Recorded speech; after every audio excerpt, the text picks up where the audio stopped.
Hello friends, good morning.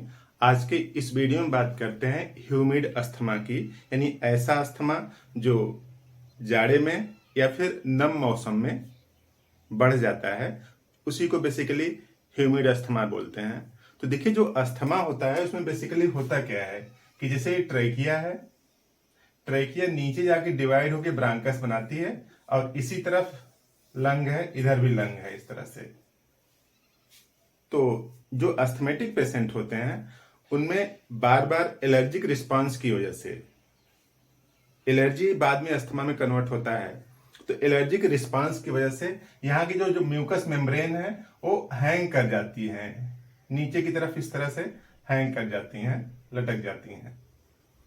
तो अब hang कर जाती हैं तो सांस लेने में तो कम दिक्कत होती है, सांस तो लेता है, लेकिन निकालने में ज्यादा दिक्कत होती है, क्योंकि निकालते समय ये पूरे इस तरह से खड़े हो जाते हैं ऐसे, और इस वजह से निकालते समय इसका जो डायमीटर है यानी व्यास है वो कम हो जाता है। तो अस्थमा में बेसिकली यही होता है कि सांस निकालते समय ज्यादा दिक्कत होती है, लेते समय भी दिक्कत होती है, लेकिन कम दिक्कत होती है। तो ह्यूमिड अस्थमा बेसिकली एलर्जी से धीरे धीरे कन्वर्ट हो जाता है अस्थमा में। अस्थमा एक दिन की बीमारी नहीं है, अस्थमा कई महीनों या सालों लगते हैं डेवलप होने में। एलर्जिक रिस्पांस अगर बार बार चलता रहा, कई बार हो रहा है, तो उसको इलाज करवाने की जरूरत है। होम्योपैथी में बेहतरीन मेडिसिन है जो एलर्जी को ठीक कर सकती हैं, कर देती हैं।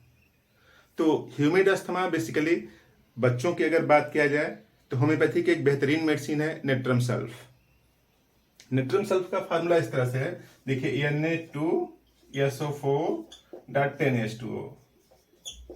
बस एक लाइन आप याद रख लीजिए कि नेट्रम सल्फ में 10 वाटर ऑफ क्रिस्टलाइजेशन है, यानी नेट्रम सल्फ का मॉलिक्यूल तभी एग्जिस्ट करता है जब उसमें 10 वाटर के मॉलिक्यूल लग जाते हैं, यानी एक नेट्रम सल्फ से 10 वाटर के मॉलिक्यूल। इमेजिन करिए, जिसके पास पहले से ही एक्सेस में वाटर हो, ज्यादा मात्रा में वाटर हो, उस मेडिसिन में अगर एक्सेस वाटर मिलाया जाएगा, उस मॉलिक्यूल में अगर एक्सेस वाटर मिलाया जाएगा तो उसकी जो ज्योमेट्री है वो डैमेज होगी। ठीक वही बात नेट्रम सल्फ पेशेंट की भी है। नेट्रम सल्फ पेशेंट की पूरी शरीर की व्यवस्था गड़बड़ तब हो जाती है जब वातावरण में नमी हो जाती है, क्योंकि ऑलरेडी उसके पास सरप्लस वाटर है। तो नमी जब भी होगी, चाहे बरसात का मौसम आए चाहे जाड़े का मौसम आए, यानी ह्यूमिडिटी ज्यादा होगी, तब उसके सिम्टम्स बढ़ जाते हैं। चाहे स्किन वाले सिम्टम्स हो, चाहे अस्थमा वाले सिम्टम्स हो, या फिर किसी भी प्रकार के सिम्टम्स हो, तब आपको नेट्रम सल्फ याद करना चाहिए। सिम्टम्स इस तरह से है कि ह्यूमिड अस्थमा इन चिल्ड्रेन, छोटे बच्चों में ह्यूमिड अस्थमा है, सांस लेने में दिक्कत हो रही थी, इनहेलर लेके जीवन बर्बाद न करें, होम्योपैथी अपनाएं, बेहतरीन दवा है, ठीक कर देती है। तो humid asthma in children with every change to wet weather. बच्चे में अस्थमा तभी आता है जब मौसम में नमी आ जाती है। नमी यानी वाटर मॉइस्चर एयर में ज्यादा है और शरीर में भी नेट्रम सल्फ की अफिनिटी है, तो दिक्कत बढ़ जाती है। और डिस्निया, डिस्निया मतलब सांस लेने, और सांस लेने में दो प्रोसेस है, लेना है फिर बाहर निकालना है, दोनों में दिक्कत हो रही है। Dyspnoea, desire to take deep breath during damp cloudy weather. नहीं, नम वाले मौसम में जब मौसम नमी हो जाती है तो तेजी से सांस लेना पड़ता है, खींच के सांस लेना पड़ता है, और निकालने के लिए और एफर्ट्स लगाना पड़ता है। तो नहीं, जब सांस लेने में और निकालने में दिक्कत होने लगे तो उसी को डिस्निया बोलते हैं।